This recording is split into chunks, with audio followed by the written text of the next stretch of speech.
Hello, my Jason. Welcome to my first impressions review for Flip Flappers. And so definitely this anime is, I describe it as this. It's basically come for the visuals and awesome action and sort of just deal with the sort of weird plots and storyline that's going on, especially a lack of world building. Definitely that is what defines Flip Flappers for me. The visuals and the animation is fantastic, especially the way they tell the story through the visuals. It really highlights the characters and really the emotional depth of the main character in Kokona.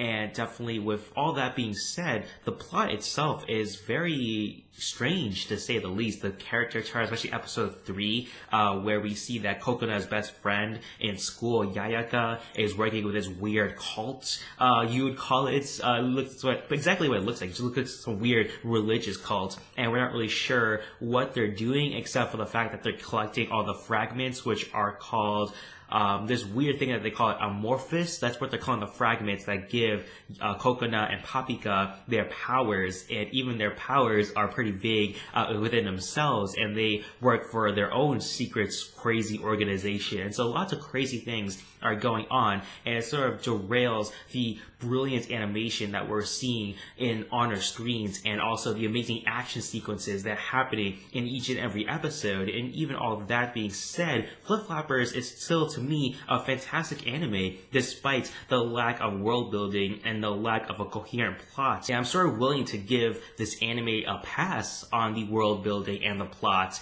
because of the influences we've seen throughout the first few episodes. Aesthetically, Alice in Wonderland, a little bit of My Neighbor Totoro sort of feel, a little bit of a fairy tale aspect as well. The ending theme really makes that even more apparent. Episode 3 provided us so many different references. A Sailor Moon inspired transformation sequence that sort of shows off Kokona and Papika's powers.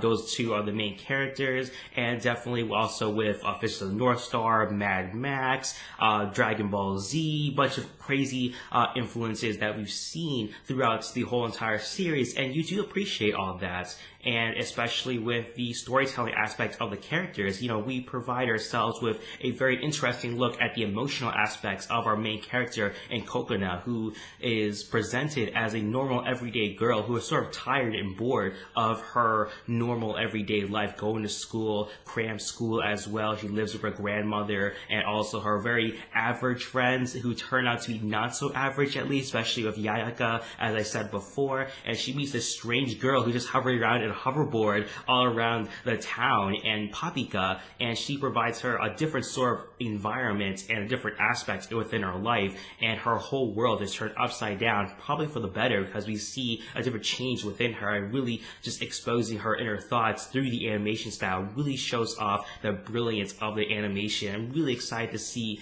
even more of what they have to show in terms of characters. But as for plots, we see this weird shady organization. We have some other characters, side characters, but all led by this character named Dr. Salt. We're not really sure what he's up to, but definitely he seems to be going against this shady other cult organization. So lots of crazy organizations going on. It has to do related with Papika, who the cult at the end of episode 3 calls her Papikana. She's one half of the, quote, direct drive. What the hell that actually is. Maybe Kokona is the other half of that direct drive, since, they both go through this crazy transformation sequence in episode 3, giving them this weird, strange power that's, Yayaka was asking her how they did that, and even their explanation of how they are able to get these transformational powers.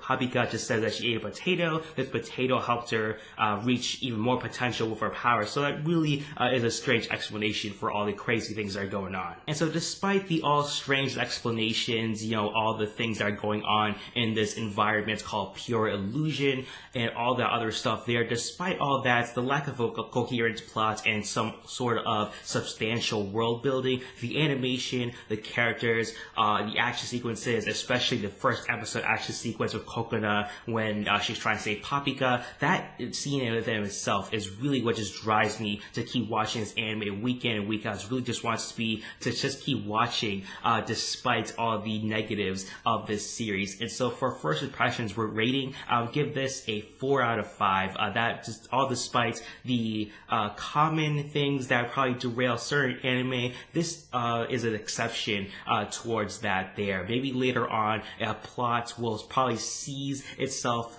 within the series and hopefully doesn't derail the series. And so hopefully if the creators and the team behind this, director and all that there, once they start getting going on their world building and the plot itself, trying to explain certain things, what the whole good versus evil, if they're going to do any sort of that aspects of their plots. But still, if they keep the core of the series, what they have so far, Kokona, Paprika, and their relationship together, if they keep that going there, the emotional storytelling that they're doing, the animation, if they keep going that, I'm really excited to see how this series progresses, and so hopefully they keep that going for the rest of the series. And so what do you guys think about Flip Flappers so far? Put your thoughts in the comment section down below. Also don't forget to rate this video and subscribe to the channel if you haven't already. Thank you for watching my first impressions review for Flip Flappers. Hope you have a nice day. Bye bye.